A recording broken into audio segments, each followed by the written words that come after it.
Welcome to Brighter Shores Central, and Andrew and the team from Brighter Shores have been answering your questions on a Reddit community post here in the Brighter Shores Reddit, and we're going to go through the top answers, and we're going to be discussing and talking about these top answers as well. The most notable answers, should I say, the most interesting ones, the most ones that are going to affect the game in the long term.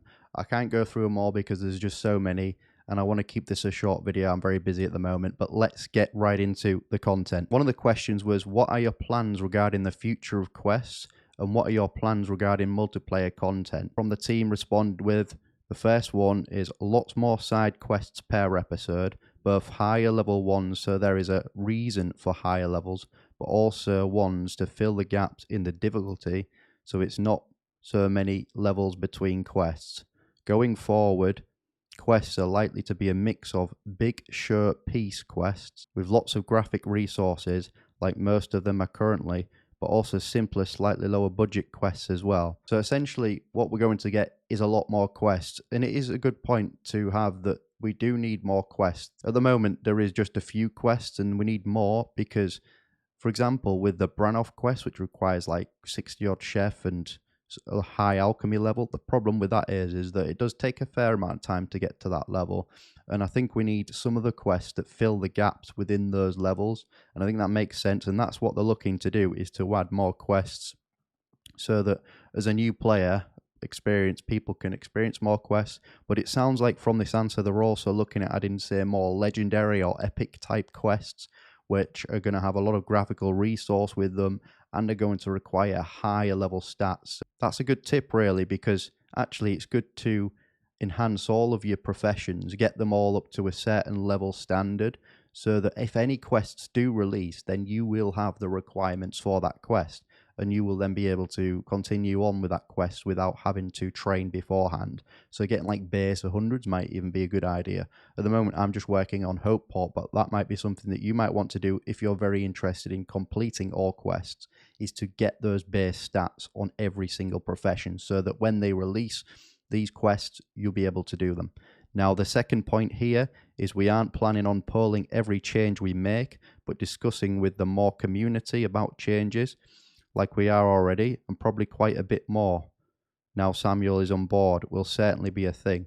So it's not about polling every single decision being made, but they are going to consult with the community as to whether something is good or not. And we've always seen them respond to feedback already and change things that people don't like. So that is already happening on an ongoing basis. Paul responded to this question. I have got some quests which have had a reasonable amount of development done for when episode 5 comes out, including the next part of the main story. Now I am in the early stages of designing a new episode 1 quest. So essentially Paul Gower is going back to previous episodes and basically adding more quests into those alongside the quests for the next episode 5. So another interesting point that I really want to highlight from the Reddit here, somebody asked, will there be full loot inventory drop in PvP? And will there be a PvP area with contested resources such as the wilderness? Will it be full loot? What is the vision for PvP? Will it be an aspect of the game people can do like a mini game, or will it be incorporated more heavily in-game, such as PvP zones and rewards? And now Andrew's response to this, to the first question, was PvP will probably be a stake-based system rather than a full inventory drop, so you can control how much you want to risk. The plan is PvP is game-wide, not in a specific area, but is opt-in. You have to pay the stake to opt-in. So this is very interesting. It seems that there is going to be, from this, and maybe I'm analysing this in the wrong way, but it seems like there's going to be some form of staking or risk involved in PvP. So you'll be able to challenge people anywhere in the game to a battle, essentially, and then you would then both put up a set number of items that are riskable in terms of the overall fight, and then you risk those items. So to me, that sounds like there is going to be, maybe not full staking, like dual arena staking, right? But there is going to be an element of risk and reward in the PvP element of the game, where you're going to be able to put up items that you are willing to risk, and the enemy is able to put up items that they are willing to risk, or maybe it's a coin stake, for example. That is what I'm getting from that. That is a huge development that we didn't know, because we didn't know whether that PvP was going to be its own zone or whether it was going to be something else. But it seems from this that PvP is going to be absolutely game-wide, and you can opt out of it so you don't have to engage with it. But that basically means that people can stake wherever in the game, essentially. That's going to be interesting to see how that develops, and it'd be nice to hear some more information about that, just for clarity as well. And we've also had some questions about the monument. 2P has asked, this massive grinder who's done fantastic work with the monument here. And he said, do the team have a reward in mind for the monument? And is there a chance that I or the community can participate in the creative process for what the monument will do? And so Andrew has responded with that, yes, they do have a reward in mind for the monument. So Andrew's confirmed that the monument reward is coming. And number two, they've answered yes, over time we will add more in-game ways of doing bug reports and queries, but using email is working okay for now, so it's probably not the best use of our development resources just yet. And that's understandable, because it is a small dev team. A lot of the answers was about prioritization, right? They're a small dev team, and they said, look, the more people that subscribe to the game, the more that they can hire more dev team, and then the more they can do updates. So at the moment, they have to like prioritize on what is the most important updates for the community, and that's what they have to do at the moment, and that's what they are doing. When PvE bossing arrives, they'll offer good rewards such as gear. If this gear is better than crafted gear, the crafting professions will become worthless. Will boss drop items be items that need to be crafted to keep crafting professions important, or straight gear drops? And number two, can we get 4-star gear named legendary instead of epics? And Andrew's response to this was, we will be very careful to make sure that the crafting professions don't become worthless. Even if we added a unique drop that you could only get from a boss, we would still do something like making it so crafting can be used to further enhance the item.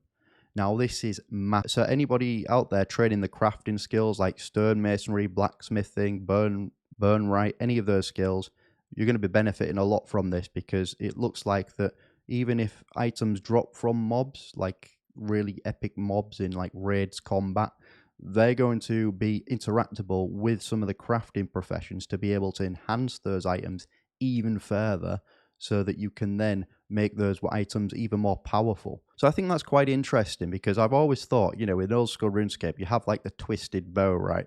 And there is not really any way to, as far as I'm aware, there's not really any way to enhance it even further by using any sort of smithing skill or fletching skill, crafting skill, and you can't enhance a twisted bow even further using some kind of profession skill, maybe having it at like 100 million XP or something. And so it's sought after, you can only go to certain crafters. So I like the idea that people, when we get raids or when we get dungeons with epic loot, that you then get the item and then have to interact with crafters to make the item even better. That is a good way to get the game economy going. First of all, the second question from Andrew, do you envisage the nature of MMOs evolving from grindfest to more AFK as our lives get busier? It is quite tiring wanting to level at the moment. And so Andrew responded with that as, I have tried to make this game appeal to both people who want to level up whilst AFK via the passive activities and by playing actively. However, I have realized I also need to cater to the middle ground of people who want to play in a semi-AFK way, where they are still at the computer, so not strictly AFK, but are interacting with the game less frequently. A bit like how crime dens already provide, but in more places and more professions. So that's good to see. Expect to see fishing get an improvement where you can actually just sit at the beach and fish with a fishing rod without having to move and just check back every 2 minutes or something. I'm expecting to see different ways to level up skills whereby you can just semi-AFK. You can use it as a second monitor game, and then you can check back every 60 seconds to 120 seconds. I can't stress how important that this is. You can do that with some skills, level working, chef, etc. But this is so important to have in this game, because I think it is I think the best way this game is going to succeed is if it's treated like, at some times, on some occasions, a second monitor game. Okay? So the marketing can be basically, look, if you want to play old school RuneScape or you want to play another game as well, you absolutely can do, and you can just stick our game on a second monitor doing some fishing or doing whatever. And I think that that's where the strength lies in a point and click game. They need to market it in that way. I think that they need to produce more content where it is semi-AFK and more relaxed, where you check back every 2 minutes. And I'm hoping to see some more activities with the professions which are semi-AFK, and that's good direction. It looks like Andrew's listening to the feedback on that, and that's fantastic to hear. Are there any plans to add more completionists? Someone's asked, is there any plans to add more completionist capes, such as per episode, base 50s, 100s, and 200s? And are there any plans to expand the Persian belt to include things like XP or fear Persians? And Andrew has simply responded, probably yes, and yes. So there we go. Nothing more needs to be said about that. Apart from the fact that I think it's great to have episode capes. I could see the cape design just with the logo, right? Every episode has its own logo, doesn't it? It's got the Hopeport logo, Minor Mantuban logo. That could literally form part of the episode cape. And that would just be how you could do it. And maybe that doesn't take up as much development time or graphics time because you've already got the symbols there. You would just then need to build around the cape with that symbol. And I think that that is something they can definitely prioritize, but also push out in a pretty reasonable manner, in my opinion. But let's see how they do and the graphics team do with that. So there was 3 questions here. I just kind of want to shorten the questions just for the sake of the video, but there was about how they're going to interconnect the skills more. It was also about the rankings and the leaderboards and people opting in and out, and also procedurally generated content in the future like raids or dungeons. And so the answers to this from Andrew was, yes, we agree the professions need to be more interconnected. We also need more content such as raids, repeatable boss monsters, mini games, etc., which utilizes multiple professions at once, so we make them feel more interconnected.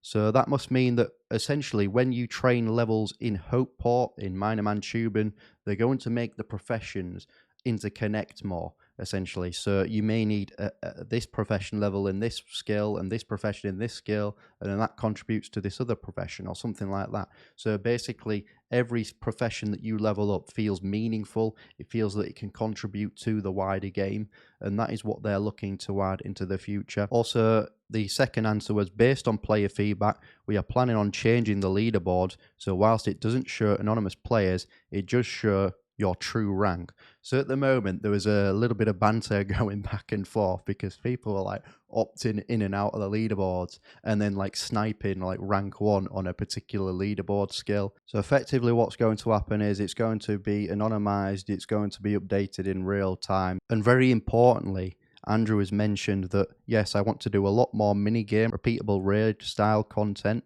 See answer above. And this is the sort of place where procedurally generated content would work well. So essentially they want to add combat raids into the game. They're going to be able to go into procedurally generated dungeons, clear those dungeons, fight the boss, and then claim rewards from completing that dungeon. I think that that's cool to have because think about how the game works. It's the room-to-room system. I actually think that this could really benefit raids or dungeon type gameplay because it is room to room. Maybe you have to clear each room, clear the obstacles in the room, interact with professions. They say also that they want professions to interact with potentially the raids as well. Maybe you need to chop a certain level tree in the raids, something like that. But what we can see is that they're going to have to clear room to room because of how the room to room system works, and that could lead to some interesting content.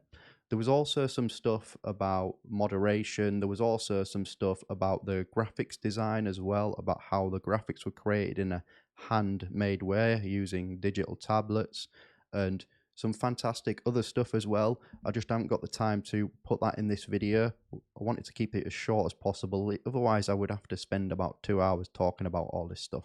Anyways, thanks for watching. Smash the like button if you appreciate me bringing this video to you. Support the channel by subscribing, and I'll see everybody later.